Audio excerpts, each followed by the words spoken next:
بسم الله الرحمن الرحيم. الحمد لله والصلاة والسلام على رسول الله محمد وآله وصحبه ومن اهتدى بهداه. وهي سورة الأنعام دسين سر سورة الأعراف. كسورة أعراف طبعا جاري سورة كي مكية ودريشترين سورة لسورة مكية كان هر هم آياتكاني لما كي هاتون تخواري تنها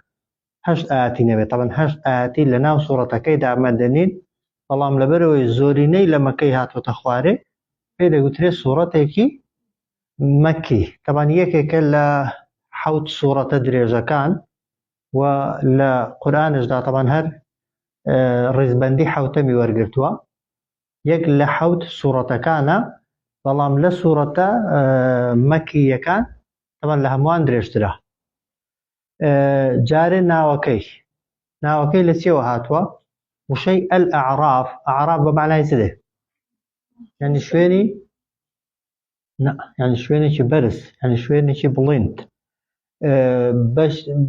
بە چ معنایەک لێرە بەکار هاتووە؟ و ئەعراف لە قورئاندا بە معنای چی دێ؟ بە معنای ئەو بەربەستە دێ یا ئەو دیوارە بڵندە دێ کە خوای گەورە لە بەینی بەهەشت و جەهەنەم دروستی کردووە دوای پەڕینەوە لە پردی سیرات خەڵکێک لەسەر ئەو ئەعرافە، لەسەر ئەو شوێنە بەرزە، لەسەر ئەو دیوارە بەرزە کە لایەکیانی بەهەشتە لایەکیانی جەهەنەمە، حاڵێن ڕادەوەستێندرێن بۆ چونکە لە ئیمتحان و تاقیکردنەوەی کاتی کێشانی کردەوەکانیان دەرچوون لە پردی سیراتیش پەڕێونەتەوە. ولەما هەندێک دەفەرمون ئەوانن کە چاکە و خراپەیان وەکو یەکە، چاکە و خراپەیان یەکسانن، تا ئەو کاتەی خوای گەورە بڕیارێکیان بۆ دەردەکا لەو شوێنەی دەوەستن، یعنی لێ کاتێدا ئاوردنەوە بەرەو بەهەشت، یەکان بەهەشت دەبینن و دەتوانن گفتوگۆ لەگەڵ بەهەشتیەکان بکەن، دەیگەینێ دواتر هەر بە ئاەت تێدایەتی، و دەتوانن سەیری جەهەنەمیەکان کەن و گفتوگۆش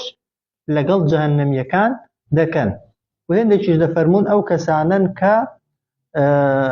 حەق و ناسیان لەسەرە، لە حەقی خوای دەرچوون لە جێبەجێکردنی فەرمانەکانی خوا و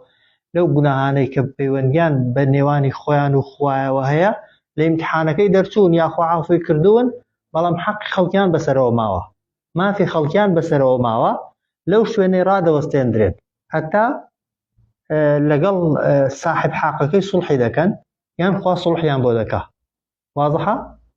لە دەرسەکانی پێشووتردا جا سوڵحەکە لەوێ بەچیە؟ بە پارە نییە، وایە بە تکا و ڕەجاج نییە، بەکردەوەیە. یان چاکەی لێ دەستێنی ئەگەر کەسێک وایە چاکەت لێ دەستێنی ئەگەر حەقی کەسێکت لەسەرەوە بێ، کە چاکەت نەمان خراپەکانت بۆ دەنێرێ. معاملە و هێندێک کەسیش هەیە طبعا خوای گەورە معاملەی بۆ دەکا، خوای گەورە لە بەرامبەر ئەوەی کە لێت خۆش دەبێ کەسێک خوای گەورە لە بەهەشت شتێکی دەداتێ ڕازی دەکا. گرنگ ئەوانەی لەو ئەعرافە لەو شوێنەی ڕادەوەستێندرێن کافر نین، ئیماندارن، بەڵام ئەگەری هەیە طبعا لەوێوە جارێکی دیکە بهێندرێنەوە ناو دۆزەخ، بەشی ئەوەی کە خاوێن ببنەوە و پاک ببنەوە، بەڵام لە نەتیجەدا هەرچی گەیشت بێتە ئەعراف لە پردی سیرات پەڕی بێتەوە هەر دەگاتە بەهەشتێک کە لە قیامەتەی خەڵک دەبێتە سێ بەش، ئەصحابی نار و ئەو دەرسەکانی داهاتوو دەیگەینێ ئەصحاب الجەنە ئەصحاب الأعراف. لە قیامەتەی خەڵک سێ بەشە، ئەصحاب الجەنە ئەوەی دەستنە بەهەشتێ، ئەصحابی نار ئەوەی کە بۆ ئاگر ساغ بوونەتەوە هەر لە پردی سیرات کەوتون، ئەصحابی ئەعراف ئەوانەی کە لە ناوەڕاستی بەهەشتێ لەسەر ئەو دیوارە ڕاوەستێنراون کە ناوی ئەعرافە. جا بۆ پێی دەگوترێ ئەعراف؟ هەندێک لە عولەما دەفەرمون لەبەرەوەی ئەوان بەهەشتیەکانیش دەبینن دەیان ناسنەوە، جەهەنەمیەکانیش دەبینن، دەتوانن گفتوگۆ لەگەڵ بەهەشتیەکانیش بکەن و دەتوانن گفتوگۆ لەگەڵ جەهەنەمیەکانیش بکەن. جا دوایە بە بیگەینێ ئاەتەکان بە تەفسیلی باسییان دەکەن. گرنگ ناوەکە لەوەیەوە هاتووە ئەعراف، بەو شوێنە بەو جێگا دەگوترێت کە خەڵکی تێدا ڕادەوەستێندرێت و ئێستا بڕیاری چوونە بەهەشتیان بۆ دەرنەچووە بۆ دەرنەکراوە. بابەتەکانی سوورەتی ئەعراف وەکو سوورەتە مەکیەکان بابەتی عەقیدەین، بەڵام لەو سوورەتەدا بەتایبەت تەمان بەسەرهاتی پێغەمبەرانی تێدایە، بەتایبەت تەمان لەناو پێغەمبەراندا زۆرتر تەرکیز لەسەر بەسەرهاتی موسا پێغەمبەر کراوە لەگەڵ فیرعەون و هەروەها بەسەرهاتی دروستبوونی ئادەم و چۆنیەتی سوزدە نەبردنی ئیبلیس بۆی و چۆن لە بەهەشت دەرکرا و چۆن خوای گەورە تەوبەکەی لێ وەرگرت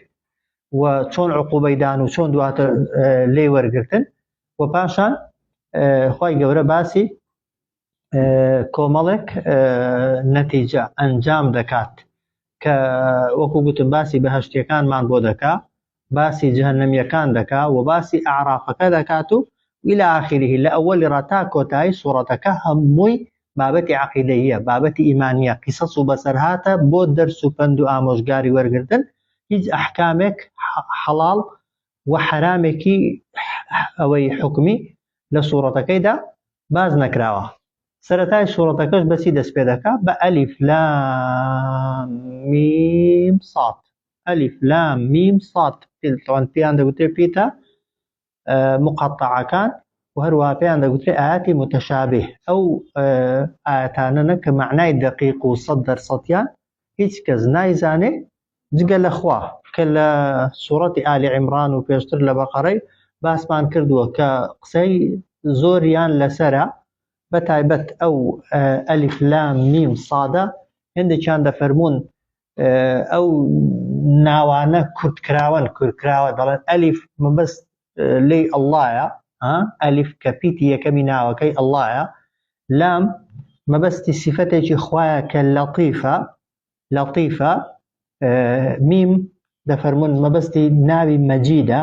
یەکەم پیتی میمە، ساد مەبەستی سادقە کە ئەوانە هەمویان سیفەتی خوان، وەک ئەوەی وایە خوای گەورە بڵێ من ناوم ئەڵڵایە، وایە یەک لە سیفەتەکانم لەطیفیە، خاوەن سۆز و میهرەبانی و لوتفم لەگەڵ عەبدەکانم، مەجید گەورە و بەرز و بڵیندم و هەروەها ئەوەی دەشێڵێم و گوتومە ڕاستە. حاڵین هێندێکی کە دەفەرمون ئەو ئەلیف لام میم سادە لەگەڵ سەرەتای سوورەتەکانی دیکە جیایە، دەڵێن تەفسیرەکەی ئاوایە، دەڵێ ئەنا الله ئەعلەم و ئەفصیل، ئەمن ناوم ئەڵڵایە لە هەموو کەس زیاتر شتەکان دەزانم و هەموو شتەکانیش بۆ دروستکراوەکانی خۆم ڕوون دەکەمەوە. وازحە؟ بەڵام تەفسیری مەشهوری ئەو پیتانە ئەوەیە کە بڵێن ئەو پیتانە حرفش بەتەنێ معنای دیاریکراویان نییە، ئەی بۆ خوا بەکاری هێناون بۆ ئەوەی بە بتپەرستەکانی مەککەی بڵێ ئەوانەی کە دەیانگوت قورئان کەلامی خوای نییە، محەممەد بۆ خۆی هەڵی بەستووە یا خەڵک فێری کردووە، وەک ئەوەی وایە پێیان بڵێ قورئان لەو پیتانە پێکاتوە، لە ئەلیف و لام و میم و ساد و وایە تا و ها و یا و سین و ئەگەر ڕاز دەکەن ئێوەش لەو پیتانە شتێک بنووسن و بڵێن با لەو قورئانەی بچێ بۆی قسەکەتان بسەلمێنن، ئەگەر توانیتان وایە بیسەلمێنن و ئەگەر پێتان کرا هاوشێوەی ئەو قورئانە بێن و بیڵێن دەکرێت قسەکەتان ڕاست بێ، وایە بەس ئەگەر نەتانتوانی لە سوورەتێوەدا دەفەرمێ ئەگەر نەتانتوانی و ناشتوانن فەتەقوا النار، بترسن لە ئاگر کە سوتەمەنیەکەی ئینسانەکان و بەردەکانن، ئەو کاتە واز لە قسەکەی بێنن. ئاەتی دووهەم دەفەرمێ کتابون، ئەوە نووسراوێکە، هذا کتابون، طبعا هذاکی مەحذوفی لێیە، لە تەفسیرکردنەکەیدا دەبێت بیڵێن بەڵام لە ناو کەلیمەکاندا نییە. کتابون یعنی ئەوە کتێبێکە، ئەوە نووسراوێکە، ئونزیلە نێردراوەتە خوارێ ئیلەیکە بۆ لای تۆ ئەی محەممەد صلی الله عليه وسلم. کتابون ئەوە کتێبێکە، طبعا کە هاتۆتە خوارێ بە نووسراو هاتووە یا بەگوتن، بەڵام لە ئاسمان لە لەوح المەحفوظدا بنووسین هەیە و هەبووە و لە ئاسمانی دنیاشدا لە بەیت المەعموڕ بنووسین هەیە و کاتێکیش کە پێغەمبەر صلی الله عليه وسلم بۆی هاتووە پێغەمبەر خوێندەواری نەبوو بۆ خۆی بینووسێ، وایە دەم وەریگرتووە، بەڵام دواتر بۆ سەحابەکانی خوێندوتەوە و فەرمانی کردووە بە سەحابەکان کە بینووسن کەواتە قورئان لە ئاسمانیش بنووسین هەیە لەسەر زەویش بنووسین هەیە شێوەی نووسینی قورئانە پیتەکان چۆن لە سەردەمی پێغەمبەردا نووسراون صلی الله علیه وسلم ئێستاش و تا قیامەتش لەبەردەستی ئێمەدا دەمێننەوە. بەڵێ نوقتە و فەتحە و کەسرە و ضەممە و هەندێک ئاسانکاری تێدا کراوە بۆی ئێمە بتوانین بیخوێنینەوە، بەڵام شکل و شێوەی پیتەکان گۆڕانکاری بەسەردا نەهاتووە. سەحابە چۆن توانیویانە بەس بە شێوەی دەما و دەمی یان بە زیرەکی و سەلیقەی وردیان لە زمانی عەرەبیدا کە هەر سەیریان کردووە توانیویانە ئێستا تا و با و فێ تەوان وەکو یەکن، وایە دال و دال وەکو یەکن، ڕا و زا وەکو یەکن، وایە سین و شین وەکو یەکن، وایە ئەگەر نوقتە و فەتحە و کەسرە و شتیان نەبێ وایە، بەڵام بە سەلیقە و هەندێکیش بەوەی کە دەما و دەم گوێیان لێ بوو بە گوێ لێبوون و بە دووبارەکردنەوەی فێری بوون. کتابون ئەوە کتێبێکە نووسراوێکە ئونزیلە نێردراوەتە خوارێ ئیلەیکە بۆ لای تۆ ئەی محەممەد صلی الله عليه وسلم. بۆیە فەلا یەکن یعنی با نەبێ با دروست نەبێت فی صەدریکە لەناو دڵتدا لەناو سینەتدا حەرەجون یعنی هیچ پێناخۆشیەک لە بەرامبەر چیدا منه لە بەرامبەر ئەوەدا کە ئەوان ئیمان بەو قورئانە ناهێنن، لە بەرامبەر ئەو قسە بێمەعنا و پوچانەدا کە بتپەرستەکان لە بەرامبەر قورئاندا دەیڵێن. هەندێک جار دەیانگوت ئەوە شیعرە، وایە هەندێک جار دەیانگوت قسەی کاهینەکانە، هەندێک جار دەیانگوت قسەی ساحیرەکانە، هەندێک جار دەیانگوت حەلەق و بەلەقێکە و محەممەد بۆ خۆی ڕێکی خستووە بەسەرماندا دەخوێنێتەوە، هەندێک جار دەیانگوت بەسەرهات و چیرۆکی پێشینانە، هەندێک جار دەیانگوت کەسێک محەممەدی فێر کردو ئەو بۆ ئێمە. ئەوانە هەموو قسەی پوچ و بێمەعنا بوون بە پێغەمبەر گوتراون، بەڵام خوای گەورە بە پێغەمبەر دەفەرمێ فەلا یەکن با نەبێ فی سەدر یعنی چی؟ یعنی سینگ بۆ خۆی لە ئاسڵدا، بەڵام سینگ چی لە ناودایە؟ دڵ، مەبەستی دڵ با نەبێ لە ناو سینە و دڵتدا حەرەج یعنی هیچ پێناخۆشیەک منه لە بەرامبەر بە درۆزانین و ئیمان نەهێنانی ئەو خەڵکە بەو قورئانە. واضحە؟ ئەی بۆچی هاتووە قورئانە؟ لیتونذیرە بۆ ئەوەی تۆ بترسێنی ئاگادار کەیەوە بیهی بەو قورئانە خەڵکی ئەوە یەک و ذیکڕا و بۆ ئەوەی ببێتە پند و ئامۆژگاریش بۆچێ؟ للمؤمنین بۆ ئەوانەی کە باوەڕدارن. کتابون ئەوە کتێبێکە نووسراوێکە ئونزیلە ئیلەیکە نێردراوەتە خوار بۆ قورئان ناکەوە. قورئانەکەی خۆسیر کتابون ئەوە کتێبێکە نووسراوێکە ئونزیلە ئیلەیکە دابەزێنراوەتە خوارێ بۆ تۆ فەلا یەکن با نەبێ فی سەدریکە لە سینەتدا لە دڵتدا حەرەجون هیچ پێناخۆشیەک منه لە بەرامبەر ئەو قسانەی کە بتپەرستەکان بۆ ئەو قورئانە دەیڵێن. لیتونذیرە هاتووە ئەو قورئانە تا بترسێنی بیهی پێی خەڵکی و ذیکڕا و بۆ ئەوەی ببێتە پند و ئامۆژگاریش بۆچێ؟ للمؤمنین بۆ باوەڕداران. ئەو جار خوا دەفەرمێ ئیتەبیعوو ناڵێ ئیتەبیع بەس بە پێغەمبەری بکەوە دوای، دەفەرمێ بکەونە شوێن ما ئەوەی ئونزیلە ئیلەیکم نێردراوەتە خوارێ بۆتان من ڕەبیکم لەلایەن پەروەردگارتان. قورئان بەڵێ یەکەم جار بۆ پێغەمبەر هاتووە، بەڵام هەر بۆ ئەوەی نەهاتووە پێغەمبەر پەیڕەوی کات و جێبەجێی کات، بۆ ئێمەش هاتووە، بۆیە لەسەر هەموومان واجبە. ئیتەبیعوو دەفەرمێ بکەونە شوێن ما ئەوەی ئونزیلە ئیلەیکم ڕەوانە کراوە بۆتان لە شوێرە من ڕەبیکم لەلایەن پەروەردگارتانەوە. ئەوە یەک. ولا تتبعوا مەکەونە شوێن من دونیه جگە لە خوا ئەولیاء هیچ دۆستێکی دیکە، هیچ برادەر و هاوڕێ و ڕەفیق و کەسێکی دیکە، یعنی جگە لە خوا کەسێکی دیکە مەکەنە گەورە و پشتیوان و سەرخەر و یارمەتیدەری خۆتان. داخوات فەرمێ قەلیلەن ما تەذەکەڕون قەلیلەن کەم. ئەو دوو تەفسیری هەنا، دەکرێت بڵێن قەلیلەن کەم لە ئێوە هەن کە پند و ئامۆژگاری لێوەرگرن، یان دەکرێت بڵێن ئێوە کەم پند و ئامۆژگاری لێوەردەگرن دەبوایە زیاتر پند و ئامۆژگاری لێوەرگرن. یعنی دەکرێت ژمارەی ئەو کەسانەی کە دەرس و ئامۆژگاری لە قورئان وەردەگرن کەم بێت. فعلا ژمارەی هەمیشە ئەو کەسانەی شوێن قورئان دەکەون کەمترە لەو کەسانێک کە بە دوای ناکەون و لە بەرامبەری دادەوەستن ئەو معنایەشی هەر ڕاستە وایە و ئەوانەشی کە بە دوای قورئان کەوتون بێگومان بەقەد گەورەی قورئان بەقەد ئەو هەموو ئامۆژگاریە زۆرانەی قورئان نەیانتوانیوە ئیستیفادەی تەواو لە قورئانەکەی بکەن یا تەواو ئامۆژگاریەکانی ناو قورئان جێبەجێکەن بۆی هەردوو معناکەی ڕاستە دەکرێت بڵێن کەمن ئەوانەی پند و ئامۆژگاری لێ وەردەگرن و دەشکرێ بڵێن ئێوە کەم لەو قورئانە پند و ئامۆژگاری وەردەگرن دەبوا زیاتری لێ وەرگرن واضحە اتبعوا بکەونە شوێن ما ئەوەی مەبەستی قورئانە طبعاً کە ئونزیلە ئیلەیکم کە نێردراوەتە خوارێ بۆتان من ربكم لەلایەن پەروەردگارتانەوە ولا تتبعوا مەکەونە شوێن من دونه جگە لە خوا ئەولیاء هیچ دۆست و گەورە و سەرپەرشتیکارێکی دیکە مەفهومەکەی ئەوەیە هیچ کەسێکی دیکە جگە لە خوا بە گەورە و دۆست و سەرپەرشتیکاری خۆتان مەزانن قەلیلەن ما تەذەکەڕون کەم بیر دەکەنەوە و ئامۆژگاری وەردەگرن کەم یعنی ژمارەی ئەوانەی کە پند و ئامۆژگاری وەردەگرن کەمن یان وەکو گوتمان دەکرێت بڵێن ئێوە کەم پند و ئامۆژگاری لێ وەردەگرن ئاتی دواتر دەفەرمێ وەکەم یعنی زۆرمان من قەریەتین لە ئاوەدانیەکان ئەهلەکناها لەناو بردووە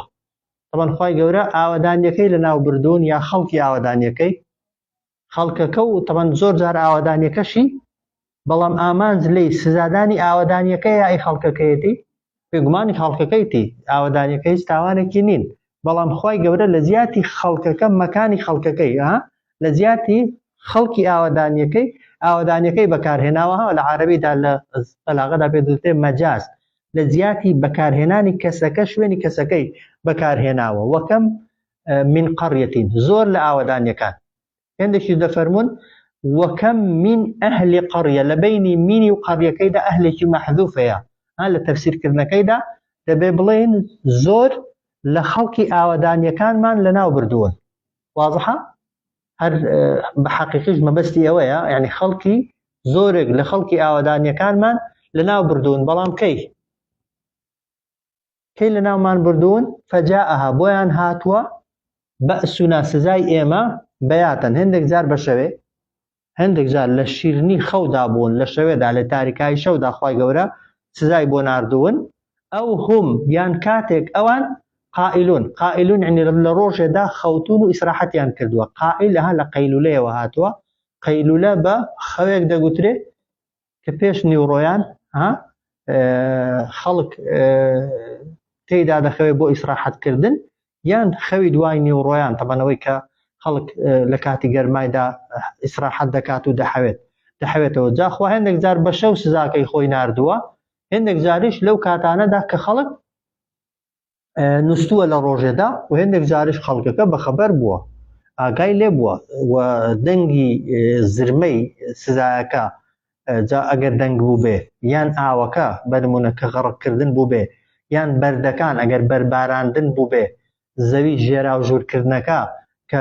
ژێراوژوورکردن بوو بێ کە خوای گەورە هەر قەومەی بە جۆرێک سزا داوە گرنگ خوای گەورە زۆرێک لە قەوم و ئاوەدانیەکانی پێش خەڵکی مەکە لەناو بردووە بەڵام کەی لە ناوی بردوون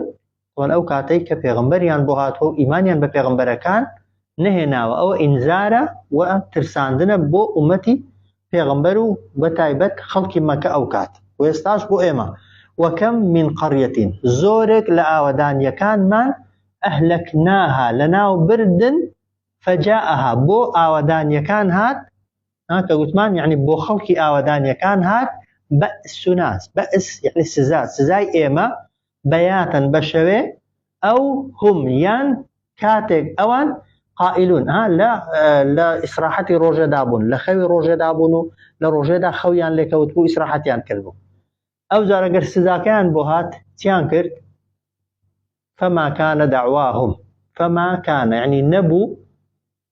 هیچ پارانەوەیەک بۆ ئەوان هیچ جۆرە دوعایەکیان پێ نەکرا هیچ هاوارێکیان پێ نەکرا إذ جاءهم بأسنا كاتك هاد بويان سزاي إما إلا أن قالوا تنها أو بو ديان تواني بلن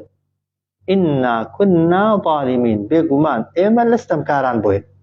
كسزاك هاد بيشتر طبعا قومكاني بيشتريش قڕیشەکانی مەکە زۆر جار بێمنەتی خۆیان دەردەبڕی کە باسی سزا دەکرا لەلایەن پێغەمبەران دەیانگوت دەی ئەگەر ڕاست دەکەن و پێغەمبەرن و هێندە دەسەڵاتان هەیە و خوا بە قسەتان دەکات دەی ئەو سزای باسی دەکەن بابێ ئەگەر سزاکەش هات ئەو کاتە قسە گەورە و قسە زلانیان پێ دەکرێن بێگومان نا خوا دەفەرمێ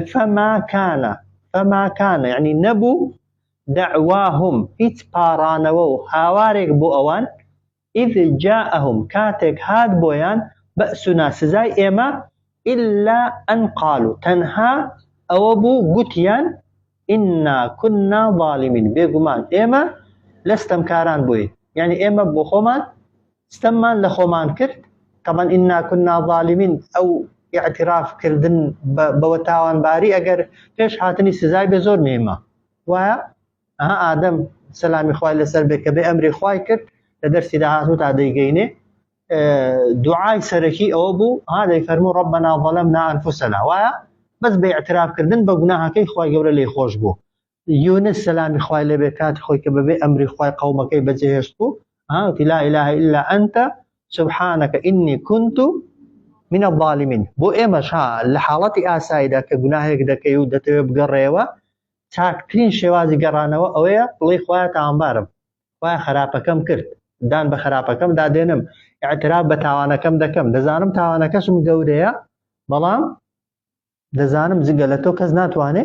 لێم خۆش بێ ئاوا خوا لێت خۆش دەبێ بەس کە وەختی عقوبەدانەکەت هاتا وەکو دەرسی پێشووتر کە چاوەڕێی ئەوەیان دەکرد مەلائیکەتەکە بێیان عقوبەی خوا بێ ئەو جار ئیمان بێنن ئەو کاتی ئیمان هێنان نییە کاتی عەمەلی ساڵح نییە بۆیە خوا ئەوەی لێ وەرنەگرتوون سزاکە هاتووە تووشیان بووە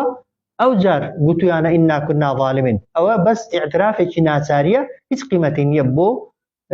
للاي خواي فما كان دعواهم نبو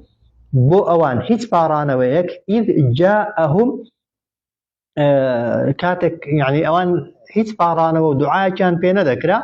إذ جاءهم بأسنا كاتك بوان هات زي إما إلا أن قالوا تنها أو بو قتيان إنا كنا ظالمين بيقمان إما لستم كارانه جاء خواهد فرميت فلنسألن الذين أرسل إليهم فلنسألن نون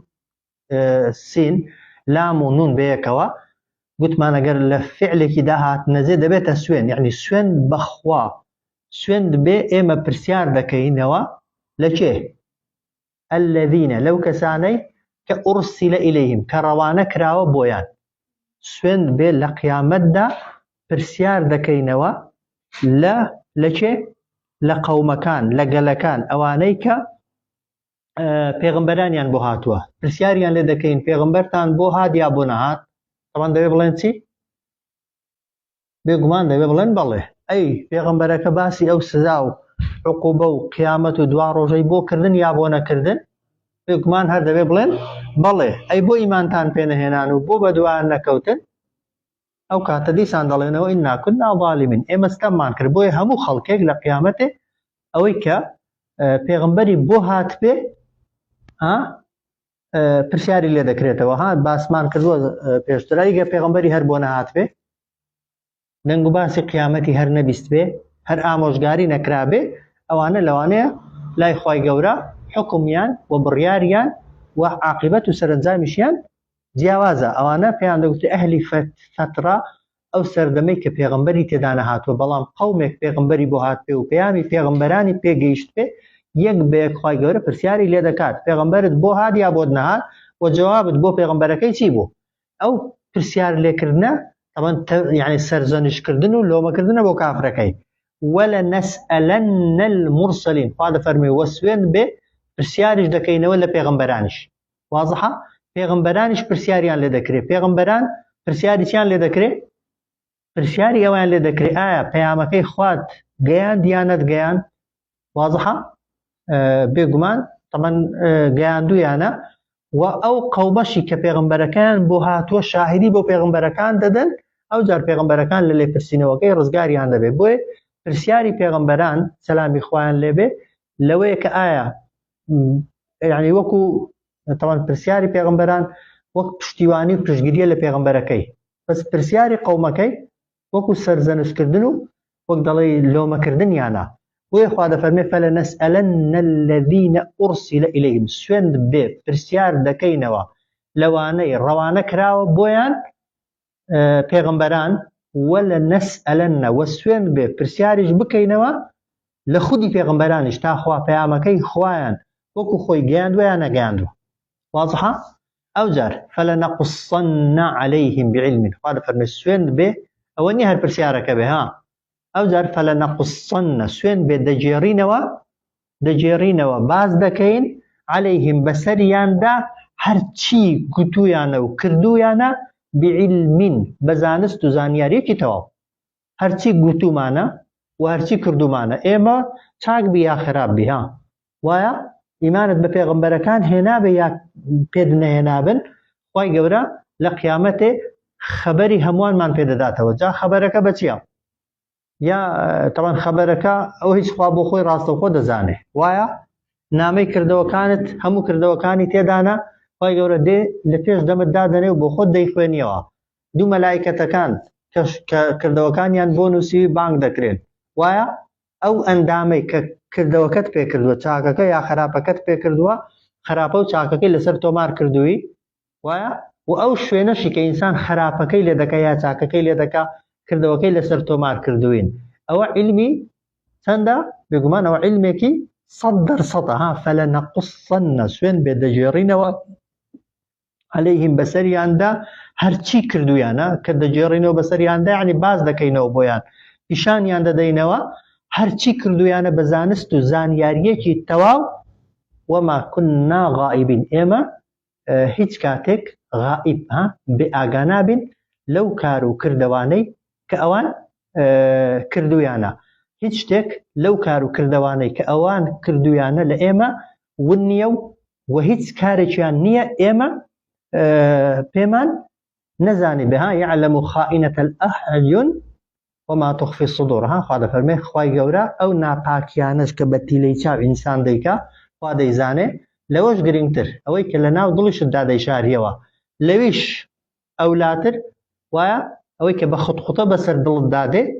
و پێش ئەوەی بشیکەی تەوان خوا هەر دەیزانێ ئەگە کردت ئەوە ئەو کاتی مەلایکەتەکەش دەیزانن نامەی کردەوەکانی شت و ئەندامەکانی شت تۆماریان کردووە وێ دەفەرمێ فەلەنەقوسەنە سوێن بێ دەجێڕینەوە باز دەکەین بەسەریاندا دەخوێنینەوە بەسەریاندا چیان بەسەردا دەخوێنینەوە ئەوەیان مەحذوفە یعنی کردەوەکانیان ئەوەی کە کردویانە لە چاک لە خراپ بەڵام بعلمین بە زانست و زانیاریەکی تەواو وردەوە وما كنا غائبين ئێمە هیچ کات لە غائب يعني لەون بوان نین يعني هیچ کار و کردەوەیەکی ئەوان لە ئێمە ون نابێ و هیچ کاتێک نییە کە ئێمە ئاگامان لە بەندەکان و لە کردەوەی بەندەکانمان نەبێ ئەو جار یەکێکی دیکە لە ڕووداوەکانی قیامەت چییە کە دەشتی مەحشەر کە دادەندرێ تەرازوویە وایە یەکێک لە پایەکان یەکێک لە ڕوکنەکانی قیامەت دانانی تەرازوویە تەرازوەکە چۆنە ئەوەی کە فەرموودەی صحیح و دقیقی لەسەرە وەک تەرازووی دنیایە دوو تای هەنە دوو پێی دەڵێن چی دوو سەری هەنا سەرێکیان لایەکیان بۆ ئەوەیە چاکەکانی بخرێنە ناو لایەکیان ئەوەیە بۆی خراپەکانی بخرێنە ناوێ جا دەفەرمێ وەلوەزن و پێوانەکردن کێشانەکردن یەومەئیدین لە ڕۆژی دواییدا الحەق ڕاستەقینەیە وایە بۆی لە کاتی تەڵقینیشدا کە یەکێک دەمرێ یەک لە ئەوکان دەوترێ تەرازوو دانانی تەرازوو لە قیامەتدا ڕاستەقینەیە و یەکێک لە ڕوکنێک لە ڕوکنەکانی قیامەت بەشێک لە قیامەت کە دەبێت ئیمانت پێی بێ ئەوەیە کە لە دەشتی مەحشەر خوای گەورە تەرازوویەکت بۆ دادەنێت کە میسقالە زەڕە دەخوێنێتەوە حاڵین ئێستا ئەوەی زێڕەنگر و شت بەکاری دێنن وانە حەبە و نازامچی پێ دەڵێنەوەی لە میسقاڵی گسکەتر دەخوێنێتەوە وردە وایە بەڵام ئەوەی خوای میسقالە زەڕەش دەخوێنێتەوە جا ئەوەی دەکێشرێ بازارێ وەلوەزن و یعنی کێشانەکردن و پێوانەکردنی کردەوەکان لە ڕۆژی دواییدا ڕاستەقینەیە جا یاساکە چۆنە فمن ثقلت موازینه هەر کەسێ قورس بوو تەرازووی چاکەکانی قورس بوو تەرازووی چاکەکان، یعنی چاکەکانی زۆرتر بوون لە خراپەکانی، چاکەکانی سەرکەوتن بەسەر خراپەکاندا. فەئولائیکە ئەوانە هم المفلحون بەبێ گومانی لە سەرفرازانن، کە عولەما دەفەرمون تەرازووی قیامەتی عەکسە ها، وایە ئێستا لە دنیا سووک لەسەر یا قورس تا قورستر بێ لە خواردترە، بەزەوەی قیامەتێ بەعەکسەوەی ها چاکەکە هەتا زۆرتر بن ئەوەی چاکەکە هەڵدەکشێت و ئەوەی کە نزم دەکرێتەوە. جا فەمەن تەقولەت هەر کەسێک قورس بێت تای تەرازووی چاکەکانی فەئولائیکە ئەوانە هم المفلحون بەبێ گومانی لە سەرفرازانن. جا با یەکشتان پێ بڵێم ئەوانەی لە قیامەتێ دەکێشرێن چین؟ هەندێک دەفەرمون خودی کردەوەکانن ها، چاکە و خراپەکان، چاکە و خراپە دەبیندرێن، حەجمیان هەیە قەبارەیان هەیە؟ نا، بەڵام لە قیامەتی خوای گەورە قەبارەیان بۆ دروست دەکە. بەدەلیلی چی؟ بەدەلیلی چەندان دلیلمان هەیە. بنمونە خوا دەفەرمێ لە قیامەتێ سوورەتی بەقەرە و ئالی عیمران دێن دەبن بە پەڵە هەور لەسەر خاوەنەکەی، و لێرە حەجمیان نییە، قەبارەیان نییە، لەوێ خوا قەبارەیان بۆ دروست دەکە. وایە کە دەفەرمێ قورئان دێ شەفاعەت بۆ خاوەنەکەی دەکا، وایە ڕۆژوو کردەوەی چاک دەبنە شێوەی کەسێکی جوانی ڕەزاسووکی ئەوە کە دەڵێ من کردەوەکانتم، بۆیە ئەوەی ڕێک لە ڕەئیەکانە خوا کردەوەی ئینسانی چاکەکە و خراپەکە. چاکەکە خوای گەورە شکڵێکی جوانیان بۆ دروست دەکا، قەبارەیان بۆ دروست دەکا. جا کە دەگوترێ بەنمونە چاکەیەک بەدەیە، وایە چاکەیەک هەر بە فیعلی دینارێکت بەخشیوە بە فیعلی خوای گەورە بۆی کردووە 10 دینار، بۆی کردووی بە 100 بە 700. نوێژێکی حەزم بۆ دروست کردووی، قەبارەی بۆ دروست کردووی، قورسایی بۆ دروست کردووی، بەڵام یەکی بۆ کردووی بەدا، خراپەش بە هەمان شێوە. دەفەرمون ئەو چاکە و خراپانە کە خوا قەبارە و حەجمیان بۆ دروست دەکا دەخرێنە تەرازوەکەی. حاڵین ئەوە ڕەئیەک. ڕەئیەکی دیکە ئەوەیە دەفەرمون نامەی کردەوەکان، نامەی کردەوەکەی چاکەکانت لەلایەکی دوو دەفتەرت دەدرێت، یەکیان چاکەی تێدانە، یەکیان خراپەی تێدایە. ئەوەی چاکەکەی تێدانە لە لای چاکەکان تا دەندرێ، وازحە، ئەوەی خراپەکەی تێدانە لە لای خراپەکەی، ئەویش بەپێی زۆری و کەمی چاکە و خراپەکەی قورس و سووک دەبن. ئەوە دوو ڕەئی. ڕەئیەکی دیکە ئەوەی دەڵێن ساحیبی چاکە و خراپەکەی خوای گەورە کەسەکەی دەکێشە، کەسەکەی خودی کەسەکە خودی کەسەکە دەکێشرێ. ئەگەر چاکەکار بێ خوای گەورە یعنی کێشی زیاد دەکا، کە کێشی زیاد بوو لە تەرازووی دانیشانەی ئەوەیە کە باڵانسی چاکەکانی زۆرن، و ئەگەر کێشیشی کەم بوو ئەویشمان هەر دلیل هەیە کە ئەو حەدیثەی دەفەرمێ کافری وا دێنن کە لە دنیادا قەد و باڵای گەورە و زلی هەیە، بەڵام کە دەیخەنە تەرازوویەوە بەقەدەر باڵە مێشولەیە کێشی نییە. ڕەئی بە قووەت کامیانە؟ عولەما دەفەرمون هەرسێکیانە، چونکە هەرسێکیان دلیلیان لەسەرە. خوای گەورە بۆ ئەوەی هیچ ئیشکالێکت نەبێ، حاڵی جارێک کردەوەکانت دەکێشی، حاڵی ئەو جار کە بۆی دڵنیا ببیەوە خودی خۆشت کە وەک دڵی قورسایی سوکیت بە چاکە و بە چاکەی و بە خراپیەوەیە، خودی خۆشت دەخرێت سەر تەرازوو و نامەی کردەوەکانیشت دەخرێتە تەرازوویەوە. گرنگ لە قیامەتێ کردەوەی ئینسانی پێوانە دەکرێن. جا بەچی پێوانە دەکرێن زۆر گرنگ نییە، گرنگەوەیە بە مسقالە زەڕەت تەرازوەکە غەدرت لێ ناکرێت و زوڵمت لێ ناکە. والوەزن و تەرازوو یعنی کێشانەکردن لە ڕۆژی دواییدا ڕاستەقینەیە. فەمەن ثەقولەت مەوازینوه هەر کەسێک قورس بوو تەرازووی چاکەکانی فەئولائیکە ئەوانە هم المفلحون بەبێ گومانی لە سەرفرازانن، لە ڕزگار بوانن. ئەدی ومن خەفەت مەوازینوه هەر کەسێک سووک بوو تەرازووی چاکەکانی یعنی خراپەکانی زۆرتر بوون لە چاکەکانی فەئولائیکە ئەوانە چێن؟ الذين کەسانێکن خەسیڕوو کە زەرەریان داوە، زەرەرمەندیان کردووە ئەنفوسەهم خۆیان، بەڵام بەچی؟ بیما بەهۆی ئەوەی کە کان و ئەوان بیئایاتینا لە بەرامبەر نیشانە و بەڵگەکانی ئێمەدا یەظلیمون یعنی ستەمیان کردووە، بەڵام یعنی نکۆڵیان کردووە، لە بەرامبەریاندا بێباوەڕ بوون، لە بەرامبەریاندا ئیمانیان نەهێناوە و ملکەز نەبوون. واضحە؟ ومن خەفەت مەوازینوه هەر کەسێک سووک بوو تەرازووی چاکەکانی فأولئك أوانا الذين كسانكن خسروا أنفسهم زرر من ديان كردوا خويان بما كانوا بهوي أوي كأوان بآياتنا بنشانه وبلغكاني إما يظلمون بباور بون يعني نكوليان لنشانه وبلغكاني إما كردوا ملكسي نبون واضحة؟ أو زال فرمي ولقد مكناكم سوين بخوا إما إيوا ما نشتجي كردوا دا صلاة ما نبيداون في الأرض لزويدة ولزويدة إنسان دا صلاتي زورشتي هي وزورشتي بيدا كريه دتواني نقد زورش دتواني أوي إرادتها به ولا سنوري علم قوة خدها به دتواني بكي ولقد مكناكم سوين بخوا إما هيزو دا صلاتو توانا من بيداون لزوي دتواني زوي بچيلي توي بيداكي بيدرويا ووايا دتواني معاملة بكي بكري بفروشي چاكي بكي خرابي بكي حز لي بتا عواري سر لسر سجدي دبيتو دعاي دكي وايا ودشتواني بكي في خود گناه كي وتاوان كي وخرابة كي خوا لصلاتي لسر زوي داو بإنسان بو إيشي دنيايش بو إيشي قيامتش بو چاكش بو خرابش ولقد مكناكم في الأرض سوين بخوا بيقماني إيوه من نشتجي كردوا لسر زوي ودا صلاة من بيداون تيدا وجعلنا لكم وجراوش معنا بوتان فيها لزويدا معايش هوكاركان جيان هوكاركان جيان شمان بو خستونة ناو زوي هرچی دەیخۆن و دەیخۆنەوە ئەوەی ژیانتانی پێوە بەندە و خۆی پێ جوان دەکەی خۆی پێدەڕازێنیەوە پێی دەژی پێی هەمووی لە زەوی دێتە دەرێ بەڵام دیسان خوا دەفەرمێتی قەلیلا ما تەشکوڕون کەم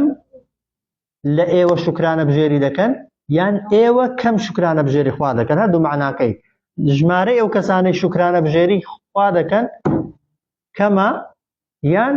ئێوە کە شوکرانە بژێری دەکەن شوکرانە بژێریەکەتان بەقەدەر نیعمەتەکان نییە ئەگەر بەقەدەر وەکو پێشتر باسمانگەرە کرد یاسای فەضڵمان لەگەڵ بەکارنەهێنی خوا لەسەر نیعمەتی دنیایش قەرزدار دەبینەوە هانەک باش ولقد مكناكم سوێن بەخوا ئێمە دەسەڵات و توانامان بەخشیوە بە ئێوە لە زەویدا وجعلنا لكم وجێراومانە بۆتان یعنی بەخشیومانە پێتان داومانە پێتان هەموو معناکانی ڕاستن فيها لە زەویدا معایش یعنی هۆکارەکانی ژیان ئەوەی پێی دەژی هەر هەمووی لە زەوی دێتە دەرێ سەرچاوەکەی زەویە جایا ڕاستەوخۆ بەکاری دێن یا دواتر شتی لێ دروست دەکەی قەلیلا ما تەشکوڕون کەم شوکرانە بژێری خوا دەکەن یان کەمن ئەوانەی شوکرانە بژێری خوا دەکەن واضحە ئەو جا دەفەرمێ وەلەقەد خەلەقناکم سوێن بەخوا ئێوەمان دروست کردووە ثم پاشان صورناكم وێنەشمان کێشاون جا ئەوە طبعا هیچ مەبەستی ئادەمیشە کە خوای گەورە یەکەم جار بابە گەورەی هەموومانە دروستی کردووە و وێنەشی کێشاوە لە قوڕ و گڵ بەدەستی خۆی وایە وها ئێمەش کە دروست دەکرێین چێ دروستمان دەکا خوا چێ وێنە و شکڵەکەمان دەکێشێت لە ناو ڕەحەمدا بێگومان خوا هیچ کامێکمان بەرزی و نزمی و وایە شکل و ڕنگ و سپیایەتی و ڕەشایەتی و تەبیعەت و سروشتیشمان بەدەست خۆمان نییە وایە خوای گەورە دروستی کردوین جا دەفەرمێ سوێن بەخوا ئێوەمان دروست کردووە ثم صورناكم پاشان وێنەشمان کێشاون وێنە في أحسن تقويم یان في أحسن تقويم یان بە شێوەیە کە خوا خۆی ویستی لەسەر بوو بێ ثم قلنا ئەو جار گوتومانە للمەلائکەتی بە فریشتەکان چی بکەن اسجدوا كرنوش ببن بوچه لآدم بو آدم او كات خو يكم جار فسجدوا كرنوشيان برت طبعا ملائكة كان إلا إبليس تنها إبليس طبعا إبليس شيء شيطان شيء إبليس شيء مروفا جنوكيا بشر ملائكة تتيا بەڵێ جنۆکەیە و گەورەی جنۆکەکانە بابە گەورەی جنۆکەکانە ئەو کات کەسێکی چاک بۆ خوای گەورە بردوێتی ڕێزی مەلایکەتەکان و وەلەگەڵ مەدەناکانە من الجن لە سوورەتی کەهفدا لەم یەکن ئەو نەبوو من الساجدین لێکێک بەیەکێک لە کڕنۆژ بەران واضحە وەلەقەد خەلەقناکم سوێن بەخوا ئێوەمان دروست کردووە ئێوە یعنی بابە گەورەی ئێوە یان ئێوەش طبعا هەر ڕاستە پاشان وێنەمان کێشاون طبعا بەو شێوەی کە خۆی دەیەوێ خوا نەک خۆت دەتەوێ وایە ثم قلنا للملائكة أوزا قتمان بفرشتكان اسجدوا لآدم كرنوشي ريس طبعا ببن بو آدم فسجدوا كرنوشيان برت تنها شيء برت إلا إبليس تنها إبليس كرنوشي نبرت لم يكن من الساجدين أو لكرنوش بران نبو. طبعا لا بركة. صلى الله على سيدنا محمد وعلى آله وصحبه.